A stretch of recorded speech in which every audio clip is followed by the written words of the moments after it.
With us now from Geneva, Switzerland, Treasury Secretary Scott Bessent. Mr. Secretary, thank you so much for being with us. You have been optimistic from the beginning. You have been reassuring Wall Street, reassuring business owners and entrepreneurs that these deals were going to be coming. Often you were ridiculed for being overly optimistic, but we had the U.S.-UK deal on Friday, followed by a British Airways deal with Boeing, and now some progress on China, which you had even said going into these talks were going to be far more difficult and not to expect any quick breakthroughs. And yet it looks like we have one. Tell us about the negotiations and where the deal stands right now. Good morning, Joe. And what we have is a 90-day pause on the reciprocal tariffs. Both sides de-escalated by 115%. So we are both at 10 on the reciprocal tariffs. The fentanyl-related tariffs, which President Trump put on in February, are still on, and over the next 90 days we have a mechanism to meet with the Chinese trade delegation again. We will be discussing tariffs, non-tariff trade barriers, currency, and their subsidies of labor and capital, and how we can open up China to American businesses and rebalance what is our most imbalanced, unbalanced trading relationship.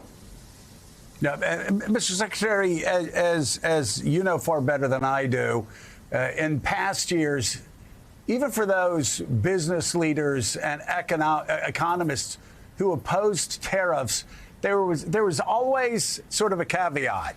And they go, yeah, we're against tariffs. That said, China really is taking advantage of the United States. I heard that from even the most fierce free traders. I'm wondering, with that in mind, what are your biggest challenges ahead? What is the administration's greatest challenges ahead in negotiating to make sure this goes where you want it to go, where the president wants it to go over the next 90 days? Well, Joe, this is going to go where the president wants it to go. I was in touch with him over the weekend, and he wants free trade, free and fair trade. We've had free trade, and as you said, that has not worked for the American people. There's something called the China shock, which has gutted our manufacturing sector. And China has a different form of government for us. They have a different economic model where they subsidize labor, they subsidize capital goods, and they have exported that to us and the rest of the world.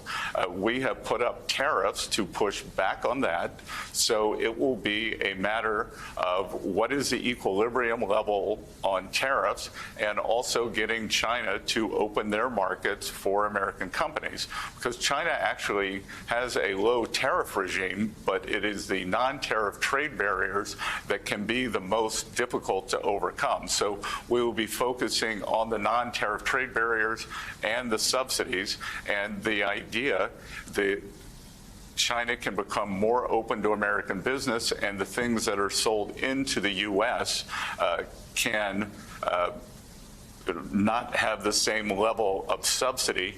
And no one wants to do a generalized decoupling, but we are going to do a strategic decoupling, because we realized during COVID that efficient supply chains were not secure supply chains. So with steel, with semiconductors, with medicines, with a couple of other strategic categories, we are going to have to become self-reliant again. So we were just talking in the last block about how the drop of oil below $60 a barrel presents real economic challenges for Russia. I've read reports, and I'm curious your thoughts. I keep reading reports about how China is negotiating from a position of strength, and yet everything I've read over the past 5 years, everything we've reported on over the past 5 years is China's economy is struggling as well. There have been a series of self-inflicted injuries from Xi to the Chinese economy. I'm wondering what you say to those who'd say it's foolish to push China because they're negotiating from a position of strength when actually their economic numbers over the past 5 years would suggest they need a deal as much as anybody. Well, Joe, what they are doing is during COVID, they moved up the value chain in terms of their manufacturing sector, and they actually became more unbalanced. So what we want China to do is to rebalance toward more consumption. Party Chairman Xi has talked about that, but they haven't done it yet. Simultaneously, President Trump is rebalancing the U.S. economy toward more manufacturing. So, Joe, their economy is hurting, but the remedy for that is not to export their deflation or their economic problems to the rest of the world. It is to increase domestic demand. And we could conceivably, away from strategic materials, do this together. We need more manufacturing, they need more consumption. So there is a chance to rebalance together. So we'll see if that's possible. Mr. Treasury Secretary, good to see you. If you would take us inside these negotiations a bit. It was just Friday, President Trump tweeted, 80% tariff on China seems right, up to Scott B. Of course, meaning you, as you went into those negotiations, you ended up at a number quite a bit lower than that. Talk to us about the tenor of these talks and how you reached the number where you ended up.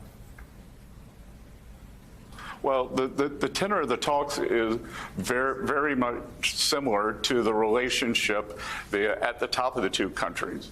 President Trump has great respect for Party Chair Xi, and it is vice versa.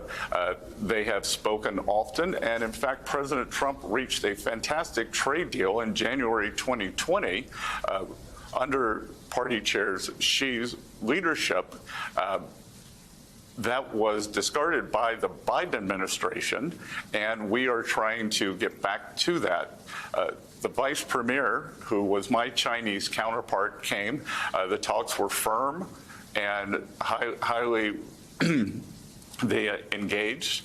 Our teams spent a lot of time together. And what I would say was very different here, too. I think for the first time, the Chinese understand the importance that President Trump puts on curing this fentanyl crisis in the U.S. and the role that China may be playing on that with precursor chemicals. They sent a vice minister for state security who specializes in, I think, narcotics, and he met with a member of our national security staff off to the side. So this was, while my team and I were focused on economics, there was a separate meeting on fentanyl, and I think this is the first time we are seeing progress on these precursor drugs that are coming into North America. All right, Treasury Secretary Scott Bessent, thank you so much for being with us on the heels of a successful trade negotiation weekend. We greatly appreciate it.